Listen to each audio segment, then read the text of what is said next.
Hi ಎಲ್ಲರಿಗೂ, welcome back to mehndi by Geetanjali log. ಏನಿದು ಬೆಳಗ್ಗೆ ಎಷ್ಟು ಬೇಗ ಎದ್ದಿದ್ದಾಳೆ ಅಂತ ನೋಡ್ತಾ ಇದ್ದೀರಾ.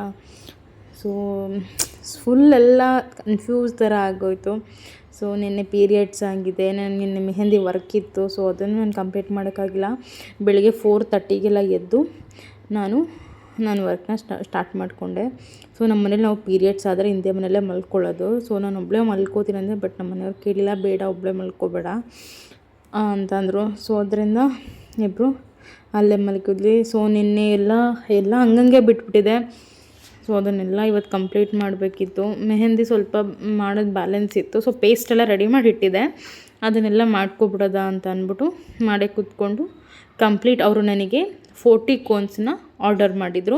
ಸೊ ನಾನಿಲ್ಲಿ 40 ಕೋನ್ಸನ್ನು ರೆಡಿ ಮಾಡಿ ಇಟ್ಟಿದ್ದೀನಿ.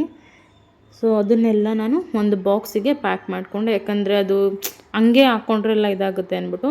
ಮತ್ತು ಸೀಲೆಂಟ್ ಸ್ಪ್ರೇ ಮಾಡಿರಲಿಲ್ಲ. ಸೊ ಅದರಿಂದ ಬೇಗ ಎದ್ದು ಸೀಲೆಂಟ್ ಸ್ಪ್ರೇನೂ ಕೂಡ ರೆಡಿ ಮಾಡಿ ಅದನ್ನೆಲ್ಲನೂ ಸ್ಪ್ರೇ ಬಾಟಲ್ ಬರುತ್ತೆ ಅದಕ್ಕೆ ಎಲ್ಲ ಪೂರ್ತಿ ಫಿಲ್ ಮಾಡಿ ಸ್ಟಿಕ್ಕರಿಂಗ್ ಮಾಡಿ ಇಟ್ಕೊಂಡಿದ್ದೀನಿ. So mehndi organic cone use ಮಾಡ್ತಿದ್ದೀವಿ ಅಂದಾಗ ಸೀಲೆಂಟ್ ಆಗಿರ್ಬೋದು, ಬಾಮ್ ಆಗಿರ್ಬೋದು, ಎಲ್ಲನೂ ಇಂಪಾರ್ಟೆಂಟ್. ಸೊ ನಾವು ಯಾವುದನ್ನು ಅನ್ಪ್ರೊಫೆಷ್ನಲಾಗಿ ಮಾಡೋಕ್ಕಾಗಲ್ಲ. ನಾವು ಏನೇ ಮಾಡಿದ್ರು ಪ್ರೊಫೆಷ್ನಲಾಗೇ ಮಾಡಬೇಕು. ಸೊ ನನಗೆ ನನ್ನದೇ ಆದಂಥ ಒಂದು ಬ್ರ್ಯಾಂಡ್ ಅಂತ ಮಾಡ್ಕೊಂಡಿರೋದ್ರಿಂದ ಸೊ ನಾನು ಎಲ್ಲದ್ರ ಮೇಲೂ ಅದನ್ನು ಸ್ಟಿಕ್ಕರ್ ಮಾಡಿದ್ದೀನಿ. ಸೊ ನಿಮಗೂ ಯಾವ್ದಾದ್ರು ಕೋನ್ ಬೇಕಿದ್ದರೆ ನನ್ನ ನಂಬರ್ಗೆ ನೀವು ಕಾಲ್ ಮಾಡಿ ಆರ್ಡರ್ ಮಾಡ್ಬೋದು. ಸೊ ಅದೆಲ್ಲ ತುಂಬ ಮೆಸ್ಸಪ್ ಆಗಿದ್ದು ಟೇಬಲೆಲ್ಲ. ಸೊ ಅದನ್ನೆಲ್ಲನೂ ಫುಲ್ಲು ಕ್ಲೀನ್ ಮಾಡಿದೆ, ಯಾಕಂದರೆ ಅದು ನಾನು ಮತ್ತೆ ತಿರ್ಗಾ ಒನ್ ಡೇ ಬರೋಕ್ಕಾಗಲ್ಲ. ಸೊ ಅದರಿಂದ ನಾನು ಅದನ್ನೆಲ್ಲ ಹಂಗೆ ಬಿಟ್ಟರೆ ಪಾಪ ನಮ್ಮ ಮತ್ತೆ ಮಾಡಬೇಕಾಗುತ್ತೆ. ಸೊ ನಾನು ಎಲ್ಲ ಫುಲ್ ಟವಲ್ ಕಟ್ಟಿದೆ. ಸೊ ನನಗೆ ಇದ್ದರೆ ತುಂಬ ತಲೆನೋವು ಬಂದುಬಿಡುತ್ತೆ. ಅದರಿಂದ ಏನು ಮಾಡ್ತಿದ್ದೀನಿ, ನಾನು ಎಲ್ಲ ಕ್ಲೀನಾಗಿ ಬ್ಲೋ ಡ್ರೈ ಮಾಡ್ಕೋತಾ ಇದ್ದೀನಿ. ಸೊ ಹಂಗೆ ಮಾಡಿದ್ರಷ್ಟೇ ನನಗೆ ತಲೆನೋವು ಕಮ್ಮಿ ಆಗೋದು, ಇಲ್ಲಾಂದರೆ ಆಗಲ್ಲ. ನನಗೆ ಅದು ಬಾಡಿ ಶೀತ. ಸೊ ನನಗೆ ಬೇಗ ಕೋಲ್ಡ್ ಆಗಿಬಿಡುತ್ತೆ, ಹೀಟ್ ಆಗೋಲ್ಲ. ಸೊ ಅದರಿಂದ ನಾನು ಚೆನ್ನಾಗಿ ಬ್ಲೋ ಡ್ರೈ ಮಾಡ್ಕೊಂಡು ಫುಲ್ಲು ಬಿಸಿ ಆಗಬೇಕು. ಅಷ್ಟೆಲ್ಲ ಮಾಡಿಕೊಂಡು, ಆದರೂ ಸ್ವಲ್ಪ ಒಳಗಡೆ ಎಲ್ಲ ತೇವ ಇತ್ತು. ಬಟ್ ಪರವಾಗಿಲ್ಲ, ಎನಿವೇ ಬಸ್ಸಲ್ಲಿ ಹೋಗ್ತೀನಲ್ವ, ಸೊ ಇದಾಗುತ್ತೆ ಅಂತ ಅಂದ್ಕೊಂಡೆ. ಬಟ್ ಆದರೂ ಆಮೇಲೆ ಮತ್ತೆ ಬೇಡ, ಇಲ್ಲ ಎಲ್ಲ ಸರಿಯಾಗಿಲ್ಲ, ಇದು ಮಾಡ್ಕೊ, ಆಮೇಲೆ ತಲೆನೋವು ಅಂತ ಅಂದ್ಬಿಟ್ಟು ಕೆಲಸ ಮಾಡೋಕ್ಕಾಗಲ್ಲ ಅಂತಂದರು. ಸೊ ಅದರಿಂದ ನಾನೆಲ್ಲನೂ ಇಲ್ಲೇ ಬ್ಲೋ ಡ್ರೈ ಮಾಡಿಕೊಂಡು ಫುಲ್ಲೆಲ್ಲ ಕ್ಲೀನಾಗಿ ಆರಿಸ್ಕೊಂಡು ಸ್ವಲ್ಪ ಪೋಸ್ ಕೊಟ್ಕೊಂಡು ಆಯಿತು. ಆಮೇಲೆ ಇವಾಗ ಸ್ಟ್ರೈಟ್ನಿಂಗ್ ಮಾಡ್ಕೊಳ್ಳೋದ ಅಂತ ಬಂದೆ. ಸೊ ಆಲ್ರೆಡಿ ನನ್ನ ಹೇರ್ ಸ್ಟ್ರೈಟ್ ಇದೆ, ಬಟ್ ಯಾಕೆ ಸ್ಟ್ರೈಟ್ ಮಾಡ್ತಾಯಿದ್ದೀನಿ ಅಂತಂದರೆ ಅದು ಸ್ವಲ್ಪ ಕರ್ಲ್ ಆಗೋಗ್ಬಿಡುತ್ತೆ ಆಮೇಲೆ. ಸೊ ಹಿಂದೆ ಹೋಗ್ತಾ ಇರೋದು ನನ್ನ ಹಸ್ಬೆಂಡು, ಪಾಪ ಅಲ್ಲಿ ಚಳಿ ಆಗ್ತಿದೆ ಅಂತ ಅಂದ್ಬಿಟ್ಟು ಅವ್ರು ಎದ್ದು ರೂಮಿಗೆ ಹೋಗ್ತಾಯಿದ್ದಾರೆ. ಸೊ ಅದಾದಮೇಲೆ ಇವಾಗ ನಾನಿಲ್ಲಿ ಸ್ಟ್ರೈಟ್ ಮಾಡ್ತಾಯಿದ್ದೀನಿ. ಎನಿವೇಸ್ ಸ್ಟ್ರೈಟ್ ಇದೆಯಲ್ಲ, ಸೊ ಸ್ವಲ್ಪ ಸಾಕು ಅಂದ್ಬಿಟ್ಟು ನಾನು ಅಷ್ಟು ಕೂದಲಿಗೂ ಮಾಡ್ತಾಯಿದ್ದೀನಿ. ಆಮೇಲೆ ಕಮೆಂಟ್ ಮಾಡಬೇಡಿ ಹಿಂಗೆ ಮಾಡ್ತಾಯಿದ್ದೀರಾ ಅಂತ. ಸೊ ನಾನೀಗ ಹೇರ್ ಸ್ಟ್ರೈಟಿಂಗ್ ಮಾಡಿಕೊಂಡು, ಇದು ನಮ್ಮ ಆಲ್. ಸೊ ಅಲ್ಲಿ ಬಂದು ಸ್ವಲ್ಪ ಹೆಂಗೆ ಕಾಣಿಸ್ತಾ ಇದ್ದೀನಿ, ಸ್ಕಿನ್ ಎಲ್ಲ ಹೆಂಗೆ ಕಾಣಿಸ್ತಾ ಇದೆ ಅಂತ ಚೆಕ್ ಮಾಡ್ಕೋತಾ ಇದ್ದೆ. ಬಟ್ ಆದರೂ ಫೇಸ್ ಯಾಕೋ ನಾಟ್ ಓಕೆ ಅನಿಸ್ತು. ಓಕೆ ರೆಡಿ ಆಗಿಬಿಟ್ಟು ಬರೋದು ಆಮೇಲೆ ಓಕೆ ಅನಿಸುತ್ತೆ ಅಂತ ಅಂದ್ಬಿಟ್ಟು ನಾನು ಕೂಡ ನಮ್ಮ ಆಲಲ್ಲಿ ನಿಂತ್ಕೊಂಡು ಸ್ವಲ್ಪ ವೀಡಿಯೋಸ್ ಮಾಡಿಕೊಂಡು ಬಂದೆ. ಆಮೇಲೆ ನಾನು ನನ್ನ ಕಿವಿಗೆ ಗೋಲ್ಡ್ ಹಾಕಿದ್ದೆ. ಸೊ ನನಗೆ ಯಾಕೋ ಡ್ರೆಸ್ಸಿಗೆ ಗೋಲ್ಡ್ ಬೇಡ ಅನ್ನಿಸ್ತು. ಸೊ ಅದರಿಂದ ಇದು ನನಗೆ ನನ್ನ ಫ್ರೆಂಡ್ ಕೀರ್ತನ ಕೊಟ್ಟಿದ್ದು. ಸೊ ಅದನ್ನು ಹಾಕ್ಕೊಂಡು ರೆಡಿಯಾಗಿ ಬಂದಿದ್ದೀನಿ. ಸೊ ಹೆಂಗೆ ಕಾಣಿಸ್ತಾ ಇದ್ದೀನಿ, ಚೆನ್ನಾಗಿದ್ದೀನಾ ಇಲ್ವಾ, ನಿಮ್ಗೇನು ಅನಿಸುತ್ತೆ ಅಂತ ನನಗೆ ಹೇಳಿ. ಅಟ್ಲೀಸ್ಟ್ ಏನಾದರೂ ಹೇಳಿದರೆ ಓಕೆ, ಜನ ನನ್ನ ಅಬ್ಸರ್ವ್ ಮಾಡ್ತೀರಾ ಅನ್ಕೋಬೋದು. ಸೊ ನಮ್ಮತ್ತೆ ಬಿಸಿ ಟೀ ಮಾಡಿ ಕೊಟ್ಟರು, ಕುಡ್ಕೊಂಡು ಹೋಗು ಅಂತ. ನಾನೆಲ್ಲ ರೆಡಿಯಾಗಿ ಬ್ಯಾಗ್ ತೊಗೊಂಡು ಬಂದೆ. ಟೈಮ್ ಆಗಿಬಿಡುತ್ತೆ ಅಂತ ಅಂದ್ಬಿಟ್ಟು ಬೇಗ ಎದ್ದು ಎಲ್ಲ ಕೆಲಸ ಮುಗಿಸಿ ಬಂದೆ. ಸೊ ಬೆಳಗ್ಗೆ ಸೂರ್ಯನ ನೋಡಿದೆ. ಸೂರ್ಯನ ಬೆಳಕು ಮಗುಗೆ ಬಿದ್ದರೆ ಏನೋ ಒಂಥರ ಖುಷಿ. ಸೊ ನನ್ನ ಹಸ್ಬೆಂಡು ಕೂಡ ನನಗೆ ವೆಯ್ಟ್ ಮಾಡ್ತಾಯಿದ್ರು, ಬಾ ಬಿಟ್ಬಿಟ್ಟು ಬರ್ತೀನಿ ಅಂತ. ಸೊ ನಮ್ಮ ಮನೆಯಿಂದ ಒಂದು ಸ್ವಲ್ಪ ದೂರ, ಯಾಕಂದರೆ ಇಲ್ಲೂ ಬಸ್ ಬರುತ್ತೆ, ಬಟ್ ನನಗೆ ಅಲ್ಲಿ ಕಾಯೋಕ್ಕಾಗಲ್ಲ. ಸೊ ನಾನು ಬೆಳಗ್ಗೆ ಸ್ನಾನ ಮಾಡ್ಕೊಂಡಿದ್ದು ಬಟ್ಟೆನೂ ಕೂಡ ಒಗ್ದಾಕಿಲ್ಲ. ಪಾಪ ನಮ್ಮ ಮತ್ತೆ ಹೋಗು, ನಿಂಗೆ ಟೈಮ್ ಆಗುತ್ತೆ, ನಾನು ಒಗ್ದಾಕ್ತೀನಿ ಅಂತ ಕಳಿಸಿದ್ರು. ನನಗೆ ತುಂಬ ಬೇಜಾರಾಯಿತು. ಅಯ್ಯೋ, ನಾನು ಪೀರಿಯಡ್ಸ್ ಆಗಿದೆ, ಡ್ರೆಸ್ನ ಅವ್ರು ಒಗಿತಿದ್ದಾರೆ ಅಂತ. ಬಟ್ ನಮ್ಮ ಮನೇಲಿ ನಮ್ಮ ಮತ್ತೆ ಆ ಥರ ಎಲ್ಲ ಏನಿಲ್ಲ, ತುಂಬ ಒಳ್ಳೆಯವರು. ಅಂದರೆ ಇದೆಲ್ಲ ಮಾಡ್ಕೊತಿದ್ದಾರೆ ಒಳ್ಳೆಯವರು ಅಂತ ಅಂತಿದ್ದಾರೆ ಅಂತ ಅಂದ್ಕೋಬೇಡಿ, ಬಟ್ ಎಲ್ಲ ಥರಲ್ಲೂ ಅವ್ರು ಹಂಗೆ ಇದ್ದಾರೆ.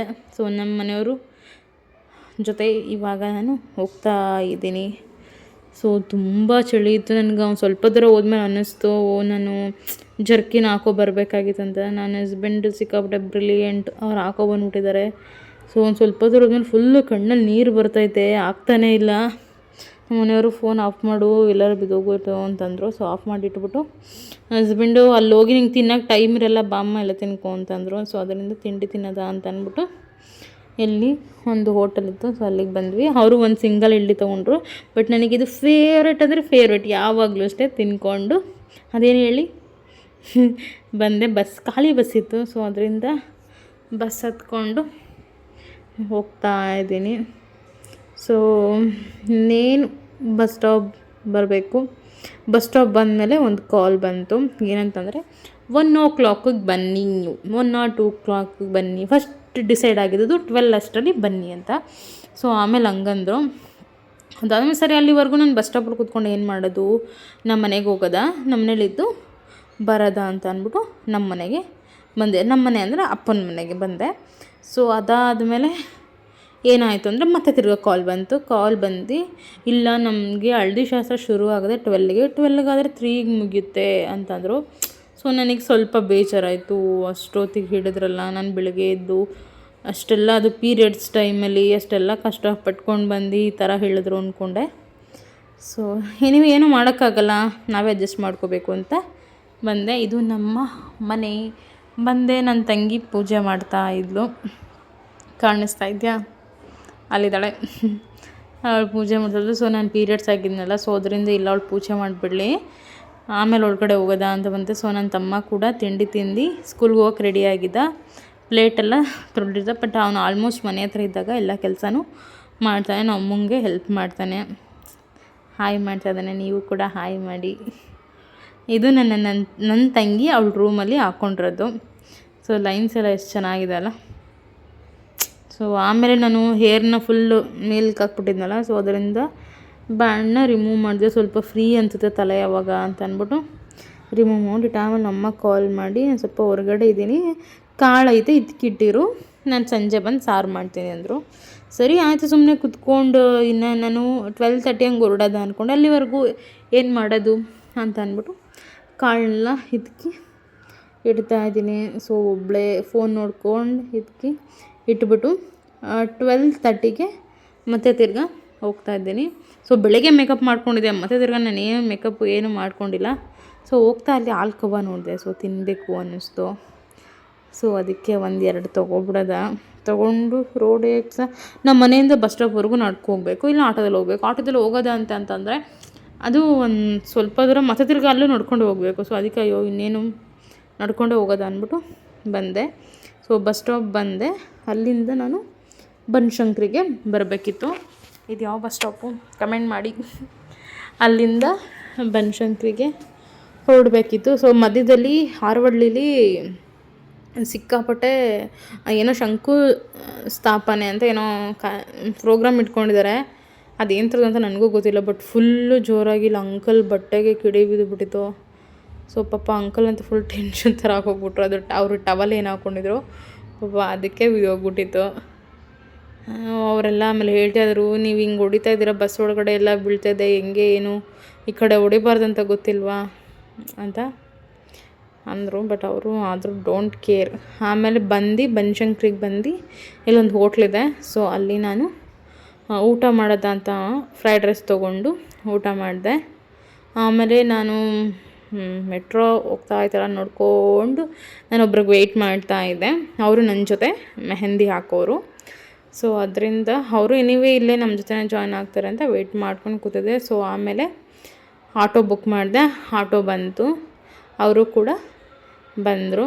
ಸೊ ಇಬ್ಬರು ಇವಾಗ ಲೊಕೇಶನ್ಗೆ ಹೋಗ್ತಾ ಇದ್ದೀವಿ. ಸೊ ನನಗೆ ಈ ರೋಡು ನಾನು ಮೇಕಪ್ ಕಲಿಬೇಕಾದ್ರೆ ಹೋಗ್ತಾ ಇದ್ದಿದ್ದು ರೋಡ್ ಇದು. ಸೊ ನಾನು ಮೇಕಪ್ಗೋಸ್ಕರ ಕಲಿತಿದ್ದೆ. ಸೊ 2 ವರ್ಷದಿಂದ ಬಂದಿದ್ದಕ್ಕೆ ಇವಾಗ ಬಂದಿದ್ದೀನಿ. ಇದು ಲೊಕೇಶನ್ ಬಂದು PES ಕಾಲೇಜ್ ಇದೆಯಲ್ಲ ಅಲ್ಲಿ ಇರೋದಿದು.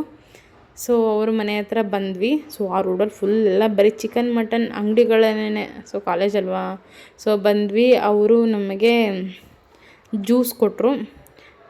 ಆಮೇಲೆ ಇಲ್ಲಿ ಅಂಕಲ್ಗಳೆಲ್ಲ ಫುಲ್ ಫ್ಯಾಮಿಲಿ ಅಂದರೆ ಗೊತ್ತಲ್ಲ, ಸೊ ಎಲ್ಲ ಕೂತ್ಕೊಂಡು ಫುಲ್ ಚೆನ್ನಾಗಿ ಹರಟೆ ಹೊಡಿತಾ ಇದ್ರು. ಈ ಅಂಕಲ್ ಈ ಕಡೆ ಇದ್ದಾರಲ್ಲ ಅವರಂತೂ ಸಿಕ್ಕಾಪಟ್ಟೆ ರೇಗಿಸ್ತಾಯಿದ್ರು ಅವರೆಲ್ಲರೂ. ಸೊ ನನಗೆ ಇದು ಒಂಥರ ಎಲ್ಲ ಕಡೆ ನೋಡಿದ್ರೆ ಚಪ್ರಗಳು ತುಂಬ ಇಷ್ಟ ಆಗುತ್ತೆ. ಎಷ್ಟು ಚೆನ್ನಾಗಿ ತುಂಬ ಗ್ರ್ಯಾಂಡಾಗಿ ಡೆಕೋರೇಷನ್ ಮಾಡಿದ್ರು, ಸಿಂಪಲಾಗಿ ಎಲೆಗೆಂಟಾಗಿ ಮಾಡಿದ್ದಾರೆ. ಸೊ ಅವರು ಬನ್ನಿ ರೂಮಲ್ಲಿ ಇರಿ, ಅವರೆಲ್ಲ ಊಟ ಮಾಡ್ಕೊಳ್ಳಿ ಆಮೇಲೆ ಮಾಡೋರು ಅಂತಂದರು. ಇವರಿಗೆ ವರ್ಕ್ ಫ್ರಮ್ ಹೋಮ್ ತೊಗೊಂಡಿದ್ದಾರೆ ಅಂತ ಇವರು, ನನಗೆ ಇವ್ರ ಹೆಸರು ಗೊತ್ತಿಲ್ಲ, ಬಟ್ ಇವರು ಇಲ್ಲೇ ಕೆಲಸ ಮಾಡ್ತಾಯಿದ್ರು. ಆಮೇಲೆ ಹಿಂದೆ ಇಬ್ಬರು ಅಜ್ಜಿದಿರು ಫುಲ್ ಅವ್ರ ಪಾಡಿಗೆ ಅವ್ರು ಏನೋ ಮಾತಾಡ್ತಾಯಿದ್ರು. ಆ ಕಡೆ ಆರೆಂಜ್ ಕಲರ್ ಸೀರೆ ಅಜ್ಜಿ ಅಂತ ಫುಲ್ ಚಾಕ್ಲೇಟ್ ಡೈರಿ ಮಿಲ್ಕ್ ತಿನ್ಕೊಂಡು ಕೂತಿದ್ರು. ಸರಿ ಆಯಿತು, ಆಮೇಲೆ ವಾಂಟೆ ಆ ಕಡೆ ರೂಮ್ ಖಾಲಿ ಇದೆ ಬನ್ನಿ ಸ್ಟಾರ್ಟ್ ಮಾಡ್ಕೊಳ್ಳಿ ಅಂತ ಅಂದರು. ನಾವು ಸ್ಟಾರ್ಟ್ ಮಾಡಿದಾಗ 4 o'clock ಆಗಿತ್ತು. ಇವರು ಹೊಸ ಹುಡುಗಿ ಹರ್ಷಿತಾ ಅಂತ.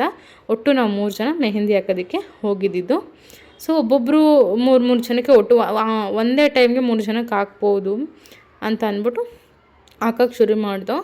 ಆಮೇಲೆ ಬಟ್ ಇಲ್ಲಿ ಒಂದು ಮಿಸ್ಟೇಕ್ ಆಯಿತು. ಏನು ಅಂತ ಅಂದರೆ ಅವರು ಫಸ್ಟ್ ಬುಕ್ ಮಾಡ್ಬೇಕಾದ್ರೆ ಹೇಳಿದ್ದು ಫ್ರಂಟು ಬ್ಯಾಕ್ ಬೇಕು ಮತ್ತು ಅಂತ ಹೇಳಿದರು. ಸೊ ಆಯಿತು ಅಂತಂದರೆ ಅದಕ್ಕೆ ನಾವು ಡಿಸೈಡ್ ಮಾಡ್ಕೊಂಡ್ವಿ. ಆಮೇಲೆ ಇವರು ಮೆಹಂದಿ ಶುರು ಮಾಡೋದಕ್ಕೂ ಮುಂಚೆ ಸಿಂಗಲ್ ಹ್ಯಾಂಡೇ ಸಾಕು, ಕೂತ್ಕೊಳ್ಳೋಕ್ಕಾಗಲ್ಲ, ಆಗಿಂದ ಆಗಿದೆ. ಮತ್ತು ನಾವು ಕೆಲವೊಬ್ಬರು ದೂರ ಹೋಗೋರಿದ್ರು. ಸೊ ಇಲ್ಲಿ ಮೆಹಂದಿ ಹಾಕ್ಸ್ಕೊಂಡು ಅವ್ರ ಮನೆಗೆ ಹೋಗಿ ನಾಳೆ ಸಂಜೆ ರಿಸೆಪ್ಷನ್ಗೆ ಬರೋರು ಇದ್ದರು. ಸೊ ಅದರಿಂದ ಕೆಲವೊಬ್ಬರೆಲ್ಲ ಸಿಂಗಲ್ ಹ್ಯಾಂಡ್ ಹಾಕ್ಸ್ಕೊಂಡ್ರು. ಸೊ ಅದರಿಂದ ಸ್ವಲ್ಪ ರಿಸ್ಕ್ ಅನ್ನಿಸ್ತು. ಏನು ಅಂತಂದರೆ ಏನು ರಿಸ್ಕ್ ಅನ್ಸಂದರೆ ನಾನು ನನ್ನ ಜೊತೆ ಬರೋರಿಗೂ ನಾನು ಪೇಮೆಂಟ್ ಮಾಡಬೇಕಲ್ಲ. ಸೊ ಅದರಿಂದ ನನಗೆ ಅದನ್ನ ಯಾವ ಥರ ಬ್ಯಾಲೆನ್ಸ್ ಮಾಡಬೇಕು ಅಂತ ಗೊತ್ತಾಗಿಲ್ಲ. ಆಮೇಲೆ ಓಕೆ ಪರವಾಗಿಲ್ಲ ಮಾಡಿದ್ರಾಯ್ತು, ಬಟ್ ನಾವು ಅವ್ರಿಗೆ ಪೇ ಮಾಡಲೇಬೇಕಲ್ವ. ಸೊ ಅದರಿಂದ ಓಕೆ ಸರಿ ಅಂದ್ಬಿಟ್ಟು 3 ಜನನೂ ಸ್ಟಾರ್ಟ್ ಮಾಡಿ 3 ಜನನೂ ಆಗ್ತಾಯಿದ್ವಿ. ಸೊ ನನಗೂ ಇವ್ರ ವರ್ಕ್ ಇಷ್ಟ ಆಯಿತು. ಇವರು ಬಂದು ಬೆಂಗಳೂರವರೇ, ಇನ್ನೊಬ್ಬರು ಬಂದು ಬೆಂಗಳೂರು, ಬಟ್ ಅವ್ರು ನನಗೆ ತುಂಬ ವರ್ಷದಿಂದ ಪರಿಚಯ. ಸೊ ಅವರು ಕೂಡ ಮೆಹಂದಿನ ಚೆನ್ನಾಗಿ ಹಾಕ್ತಾರೆ. ನಾನು ಯಾವಾಗಲೂ ಆಲ್ಮೋಸ್ಟ್ ನನಗೆ ಯಾವ್ದಾರ ಜೊತೆಗಿದ್ದಾಗ ಮೇಕಪ್ಪು ಕಲ್ತಿದ್ದಾರೆ, ಮೇಕಪ್ ಆರ್ಟಿಸ್ಟು ಹೌದು ಅವರು. ಸೊ ಅದರಿಂದ ನನಗೆ ಯಾವಾಗಾದ್ರೂ ಬೇಕಾಗಿದ್ದರೆ ಅವ್ರನ್ನ ಕರ್ಕೋತೀನಿ. ಸೊ ಇದು ಒಂದು ಚಿಕ್ಕ ಹುಡುಗಿ. ಸೊ ಈ ಹುಡುಗಿ ಹಾಕ್ಸ್ಕೊಂಡಿದ್ದಾಳೆ ನೋಡಿ ಯಾವ ಥರ ಕಾಣಿಸ್ತಾಯಿದೆ ಅಂತ. ಆಮೇಲೆ ನನಗೆ ಅವರು ಒಬ್ಬೊಬ್ಬರೇ ಹಾಕ್ಸ್ಕೊಂಡು ಹೋಗ್ತಾಯಿದ್ರಿಂದ ನನಗೆ ಯಾವುದೋ ಅಷ್ಟು ವೀಡಿಯೋಸ್ ಮಾಡ್ಕೊಳಕ್ಕಾಗಿಲ್ಲ, ಬಟ್ ಕೆಲವೊಂದು ವೀಡಿಯೋಸ್ ಅಂತೂ ಮಾಡ್ಕೊಂಡಿದ್ದೀನಿ. ಹೆಂಗಿದೆ, ಹೆಂಗೆ ಹಾಕಿದ್ದೀವಿ ಮೆಹಂದಿನ, ನಿಮಗೆಲ್ಲ ಏನನ್ನಿಸ್ತು ಕಮೆಂಟ್ ಮಾಡಿ. ನಿಮ್ಮ ಮನೇಲೂ ಏನಾದರೂ ಇಷ್ಟು ಲಾರ್ಜ್ ಅಮೌಂಟಲ್ಲಿ ಮೆಹಂದಿ ಆರ್ಡರ್ಸ್ ಇತ್ತು ಅಂತಂದರೆ ಹೇಳಿ. ಸೊ ನೋಡಿ ಇವ್ರು ಹಾಕಿರೋ ಮೆಹಂದಿ ಈ ಥರ ಇದೆ. ನನಗೆ ಇವ್ರ ವರ್ಕ್ ಅಂತೂ ಇಷ್ಟ ಆಯಿತು. ಓಕೆ, ಇದು ಎಲ್ಲ ಆಗಿದೆ. So almost 25 members. ಸೊ ಈ ಆಂಟಿ ಬೇಗ ಕೈ ತೊಳ್ಕೊಂಡ್ರು, ಸೀರೆ ಉಟ್ಕೋಬೇಕು ನಾನು ಅಂತ. ಈ ಪಾಪ ಆಗ್ತಲ್ಲ, ನನಗೆ ಕೈ ಹಿಡ್ಕೊಳಕ್ಕಾಗ್ತಲ್ಲ ಅಂತ ಇವರು ವಾಶ್ ಮಾಡಿದ್ರು. ಇವ್ರದ್ದು ಫುಲ್ಲು ಬ್ಲ್ಯಾಕ್ ಆಗಿತ್ತು, ಫುಲ್ಲು ಹೀಟ್ ಜಾಸ್ತಿ ಇದ್ದಾರೆ. ಸೊ ಅದರಿಂದ ಫುಲ್ಲು ಬ್ಲ್ಯಾಕ್ ಆಗಿ ಕಾಣಿಸ್ತಾ ಇತ್ತು. ಸೊ ಇವ್ರದ್ದು ಒಂದು ರೀಲ್ಸ್ ಥರ ಇರಲಿ ಅಂತ ಮಾಡ್ಕೊಂಡ್ವಿ. ಆಮೇಲೆ ಎಲ್ಲ ಮುಗಿಯೋಷ್ಟರಲ್ಲಿ ಆಲ್ಮೋಸ್ಟ್ 7:30 ಆಗಿತ್ತು. ಓಕೆ, ನಾವು 3 ಜನ ಇದರಿಂದ ಬೇಗ ಮೇಂಟೈನ್ ಮಾಡ್ಕೊಬಿಟ್ವಿ. ಒಬ್ಬರೇ ಆಗಿದ್ದಿದ್ರೆ ನಾವು ನೈಟ್ ಅಲ್ಲೇ ಸ್ಟೇ ಮಾಡಬೇಕು ಅಂತ ಮಾಡಿದ್ದು. ಬಟ್ ಆಮೇಲೆ ಓಕೆ ಪರವಾಗಿಲ್ಲ ಎಲ್ಲ ಮುಗ್ದಿತ್ತಲ್ಲ, ಮತ್ತು ಇನ್ಯಾಕೆ 25 ಮೆಂಬರ್ಸು ಮುಗ್ದಿತ್ತು. 4ಕ್ಕೆ ಶುರು ಮಾಡಿದ್ದು. ನಾನು ಅಂದ್ಕೊಂಡಿದ್ದೆ ಆಗುತ್ತೆ, 1 ಆಗುತ್ತೆ ಅಂದ್ಕೊಂಡೆ, ಬಟ್ ಅಷ್ಟಾಗಲ್ಲ. ಸೊ ಒಂದೊಂದು ಕೈ ಅಲ್ವಾ, ಸೊ ಅದರಿಂದ ಕೆಲವೊಬ್ಬರು ಡಬಲ್ ಕೈಯೂ ಹಾಕ್ಸ್ಕೊಂಡಿದ್ದಾರೆ. ಆಮೇಲೆ ಆಟೋ ಬುಕ್ ಮಾಡಿದ್ವಿ, ಆಟೋದಲ್ಲಿ ಬಂದ್ವಿ. ಸೊ ಆಮೇಲೆ ಅಣ್ಣ ಸ್ವಲ್ಪ ಹಂಗೆ ಹಿಂಗೆ ಅಂತ ಹೇಳ್ತಾಯಿದ್ರು, ಅದೆಲ್ಲ ಕೇಳಿಕೊಂಡು ನಾನು ಬಂದೆ. ಇಲ್ಲಿ ಬನಶಂಕರಿಲಿ ಫ್ಲೈಟ್ ಹೋಗ್ತಾಯಿತ್ತು, ಅದನ್ನು ನೋಡ್ಕೊಂಡು ಕೂತಿದ್ದೆ. ನೋಡಿ ಸಂಜೆಲೆಲ್ಲ ಎಷ್ಟು ಜನ ಇರ್ತಾರೆ. ನಮ್ಮ ಕಡೆ ಬಸ್ಸೇ ಬರ್ತಾಯಿಲ್ಲ. ಮಧ್ಯಾಹ್ನ ಟೈಮ್ನೆಲ್ಲ ತುಂಬ ಬಸ್ಗಳಿರುತ್ತೆ, ಬಟ್ ಇವಾಗ ಏನು ಅಂತ ಗೊತ್ತಿಲ್ಲ. ಓಕೆ, ಆಮೇಲೆ ಫೈನಲಿ ಬಸ್ ಬಂದರು. ನನಗೆ ಸೀಟು ಸಿಕ್ಕಿಲ್ಲ. ನಾನು ಬೆಳಿಗ್ಗೆ ಹೋದಾಗ ನೋಡಿ ಹೆಂಗಿದ್ದೆ, ಬರ್ಬೇಕಾದ್ರೆ ನೋಡಿ ಹೆಂಗಾಗಿದೆ ಕೈಯೆಲ್ಲ. ನನ್ನ ಟೈಮ್ ಆಗಿಬಿಡುತ್ತೆ ಅಂತ ನಾನು ಕೈ ವಾಶ್ ಮಾಡೋಕ್ಕೂ ಕೂಡ ಆಗಿಲ್ಲ. ಸೊ ಮೆಹಂದಿ ಆರ್ಟಿಸ್ಟ್ ಕೈ ಹಿಂಗಿದ್ರೆ ಮೆಹಂದಿ ಹಾಕ್ಸ್ಕೊಂಡವ್ರ ಕೈ ಎಷ್ಟು ಚೆನ್ನಾಗಿ ಕಾಣಿಸೋದು. ಓಕೆ, 2 ಅವರ್ ನಿಂತ್ಕೋಬೇಕಿತ್ತು, ಕಾಲಂತೂ ಫುಲ್ ನೋಯ್ತಾಯಿತ್ತು. ಸೊ ಓಕೆ, ಫೈನಲಿ ನನ್ನ ಲೊಕೇಶನ್ ಬಂದು ಇಳ್ಕೊಂಡೆ. ಸೊ ಅಶ್ವಮೇಧ ಬಸ್ ಹಿಂಗೆ ಬಾಯ್ ಹೇಳಿ ನಾನು ನಮ್ಮ ಡ್ಯಾಡಿಗೆ ವೆಯ್ಟ್ ಮಾಡಿದೆ. ಅಪ್ಪಂಗೆ ಕಾಲ್ ಮಾಡಿದ್ದೆ ಬನ್ನಿ ಅಂತ. ನಾನು ಕನಕಪುರ ಬಂದಾಗ 10:30 ಆಗಿತ್ತು. ಸರಿ ಓಕೆ ಅಂತ ಅಂದ್ಬಿಟ್ಟು ನಮ್ಮ ಡ್ಯಾಡಿ ಅಲ್ಲೇರೋ ನಡ್ಕೊಬರಕ್ಕೆ ಹೋಗ್ಬೇಡ, ಪೀರಿಯಡ್ಸ್ ಆಗಿದೆ, ಇಷ್ಟೊತ್ತಲ್ಲೆಲ್ಲ ರೋಡೆಲ್ಲ ಬರಬೇಡ ಇರು ಅಂತಂದರು. ಓಕೆ ಅಂದ್ಬಿಟ್ಟು ಡ್ಯಾಡಿ ಬಂದು ನನ್ನ ಪಿಕಪ್ ಮಾಡಿದ್ರು. ಇದು ನನ್ನ ಇವತ್ತಿನ ಲಾಗ್. ನಿಮಗೆಲ್ಲ ಏನು ಅನಿಸ್ತು ನನಗೆ ಕಮೆಂಟ್ ಮುಖಾಂತರ ತಿಳಿಸಿ. Thank you so much. Bye.